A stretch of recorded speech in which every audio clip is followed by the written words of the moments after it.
Hey guys, this is Ix with RolloutReviews, bringing you another BIONICLE review. This time it is set number 8571, Kopaka Nuva. This set was released in 2002 and contains 42 pieces. Kopaka Nuva comes off as being much more bulky than the original. The broader shoulders and larger mask definitely give him a much more armored look. Unfortunately, the Toa Nuva have a much more unified look than their predecessors. For the most part, they have a very similar build from the torso down. Kopaka does have these extra parts in his feet here, we'll get to those later, but his legs, his torso, the chest piece, his shoulders, they're all exactly the same as Tahu's. He does have the gray Technic piece as his neck this time around, just like his original, rather than the black that all of the others have. But really, that's about it. This arm here holds his shield, but it doesn't mount it very well. You see, there's only a single joint at the shoulder here, rather than a second ball joint in the wrist, like the original Kopaka had. Don't get me wrong, I love this shield. I think this is a great design. It's much larger, it doesn't have any holes in it, and it can also spin. But that's really all you can do with it. He can only really hold it off to this side, and you can't really get him in any kind of defensive position with it, unfortunately. At least not without it looking extremely awkward. This arm here is pretty much the exact same as Tahu's once again. I do find it interesting, however, that 3 of the 6 Toa have multicolored hands, and the other 3, including Kopaka, do not. This weapon is very cool. I would say it's kind of a dual-bladed ice sword, but it's really more of a javelin weapon just due to the nature of the pieces. You see, there's this piece here that doesn't allow you to attach it like this with the blade forward, so it really is more suited as kind of a stabbing weapon, kind of a javelin, like I said. And for that purpose, it's pretty cool. It does look a little bit like a pair of futuristic ice skates, but of course that's not without reason. Kopaka now wears a slightly upgraded mask, the Great Konoe Akaku Nuva, which allows its user to see through objects and illusions to a much greater extent. It also allows its user to borrow this power to nearby allies. This is another interesting looking mask. I think I like it a bit better than the How Nuva, but it still has that strange organic feel to it, and I'm not a big fan of that. It just seems very out of place. It only has one eye stalk this time around, and a strangely How-like opening in the center. Again, I'm not entirely sure what they were going for with that. Whatever the case, I definitely like the original Akaku much better.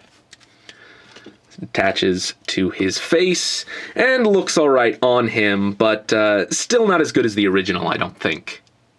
Each of the Toa Nuva has the same gear function system.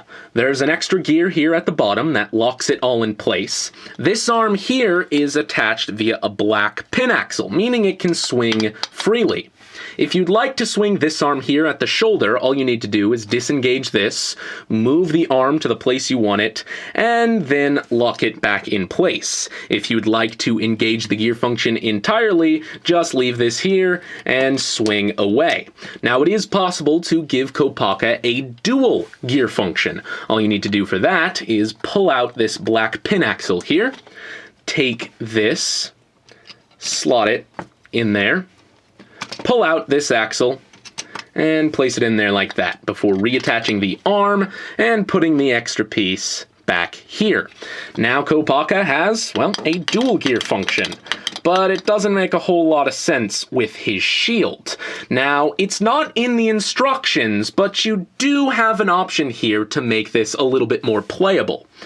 What you can do is pull off this bushing here, and then slide this axle out just a little bit. Not to the point where this bushing will fall off, but just to give you a little bit of extra room back here. Then you can pull his shield off and actually sandwich this bushing between all 4 of those studs there, like that. This can then slide onto his back and allow his shield to store back there. From there, you can take this pin axle, just put it there or take it off completely. Then take one of his ice blades, put it in this hand, and then attach the other ice blade on his hand like this. And now Kopaka has some dual swords, which you can swing by turning the shield on his back. Kopaka's dual weapon functionality involves the pins in his feet. First, you're going to slide these out here. Then, his blades will come off, and each one will slide into the gap in his foot, like this. They can then be locked into place using the pins here. Just like that. It gives him these jet ice skates. I always thought this back piece sort of looked like some kind of booster, and so I imagined they were much more than just, standard ice skates. But whatever the case, they do look pretty cool and give the figure just that much more play value.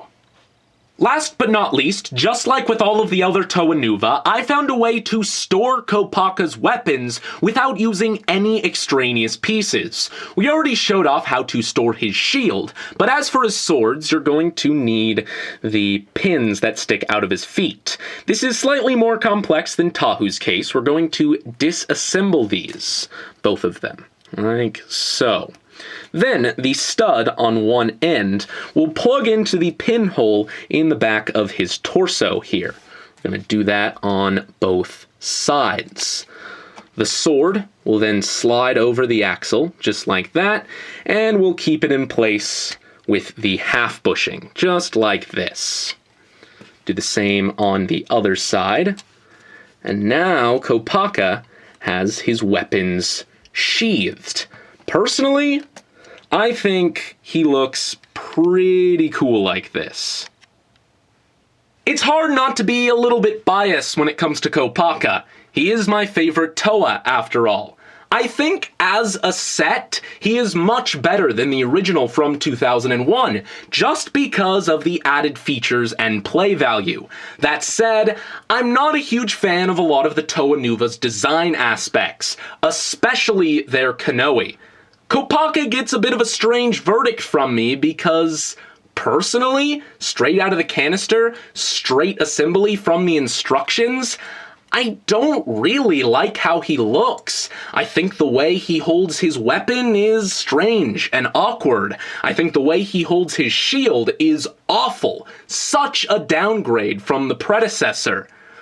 But if you mix things up a little bit, add a little bit of creativity, throw the shield on his back, split up the weapon into dual swords, either in his hands or on his hips, he becomes one of my favorite of the Toa Nuva.